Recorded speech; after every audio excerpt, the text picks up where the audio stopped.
She-Hulk Season 1, Episode 9. Ladies and gentlemen, we finally made it. Give yourself a round of applause. Before we get started, I'll go by the name of the Black Abstract. If you're new to the channel, I urge you to like, subscribe, hit the notification bell so we can do this again.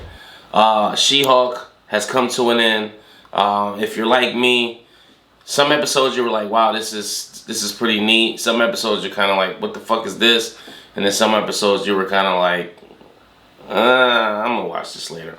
I love how they started this episode off, paying homage to the original, or the 60s, not the 60s, was it the 60s? It wasn't the 60s, 70s maybe.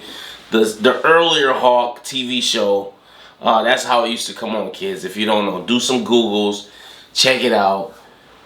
Don't make me angry. You won't like me when I'm angry. They even had the old filter on there. They had the old style of how he used to turn. I was like, yo, this is pretty sweet. I ain't gonna lie, I was digging it. I'm telling my wife, she gotta go to work. I'm like, yo, come look at this real quick. And she was like, I don't get it. I was like, oh my God. But all in all, this finale sees everything happening from last episode. All the ramifications are happening. She lost control, and we see how quick that the public could turn on you once you do lose control. And this is one of the things Bruce was trying to tell her. She won't be able to go back to regular life because it's a possibility that this can happen. And then we see that, you know, a lot of people turn on her. She loses her job. She has to move back home because she can't afford her apartment. And you know, she's kind of starting at ground zero. And I will commend her throughout the whole thing. She was very poised and was just taking it on the chin. She decides to go to Blonsky's resort to cool her head, cool her mind. At the same time, she's been working on trying to find out who runs this agency, who was hell-bent on taking her down. And she also has her two lawyer buddies on the case, and they wind up finding a meeting that this organization is actually attending and having. And they send one of the lawyers in as an undercover agent, and he's fumbling the bag. But anyway, we see that Todd was the one who started this organization. We see Blonsky is in on it somehow, or at least he's a keynote speaker. And then we see that Jen actually stumbles upon this said meeting because it's on Blonsky's resort. And at the same time, we see Todd actually has some of the Hulk serum that, you know, I guess Josh stole from her. And then we see that he turns into the Hulk, and right as he's doing that, she turns to She-Hulk, but it just goes completely different. We see, all of a sudden, we see the Disney menu, and I'm looking at my TV like, did I hit the back button by mistake? But we see Jen actually kicking open when she goes down to Avengers Assemble. She hops in there, breaks into the Marvel Studios, and goes to find Kevin, which is obviously a play on Kevin Feige. She finds this little AI, and she tells him this isn't how it should go for her particular season finale. And then she pokes fun at pretty much the whole Phase 4 Marvel, and pretty much how much Marvel's writing has declined throughout this phase. And I'm glad that Marvel notices it, or at least is taking what they're hearing into consideration, and, you know, are putting it all on the table and making fun of it.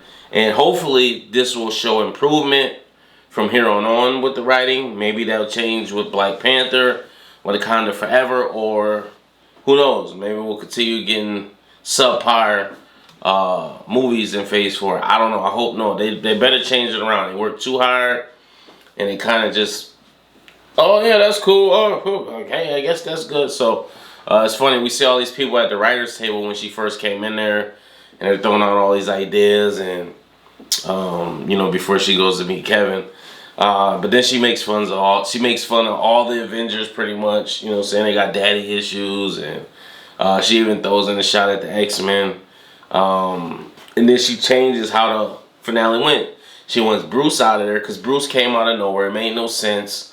The whole show they've been trying to get in contact with him. He pops up out of space and starts fighting Blonsky for no reason. This is smart Hulk. This isn't illogical Hulk. He just wouldn't start fighting, so it didn't make sense. Tatiana or whatever name coming out of nowhere to fight didn't make sense.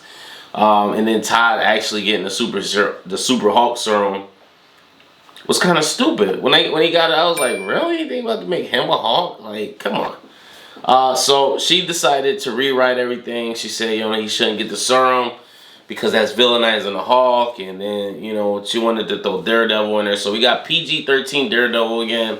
That's what I call him, PG-13 Daredevil. And then pretty much everything goes back to normal for her. That's it. It was a couple of plot holes. First of all, I hated what happened with Blonsky. I thought that was kind of lame. If she got to turn to She-Hulk and not go back to jail for breaking her terms and agreements, why should Blonsky have to go back to jail? Especially when everything got turned back around. You know, she's like, I just want to see him take accountability. Blonsky's been taking accountability the whole show. From the start, we first seen him on screen, he's been taking accountability. This was a rewrite that got changed, so all of a sudden he has to suffer, but I get it. You know, he's down in Comitage now. That's the storyline they wanted to go with Blonsky, so I do get it. Also, Daredevil coming out of nowhere was kind of weird. We don't really get an explanation of Josh, how Josh got mixed up with Todd, and or he even popped up to face Jen at the end. So we didn't get really too much in that storyline. They briefly touched on where Bruce has been. He has a son now named Sakar, and I guess we'll explore that more. Kevin said he wanted to explore that and tell us more and reveal a certain thing, but Jen messed it up for us. So all in all, the She-Hulk series, this finale was okay. All in all, the series as a whole, I had a love-hate relationship with this series. Some episodes I thought were great.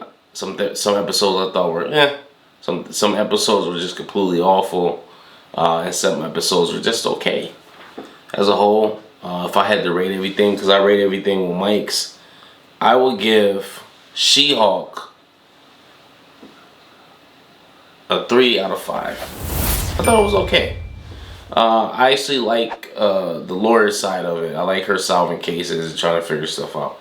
Post your comments below. I want to know what you guys think. Make sure you like, subscribe, hit the notification bell. As always, peace, love, and prosperity. Till next time, peace.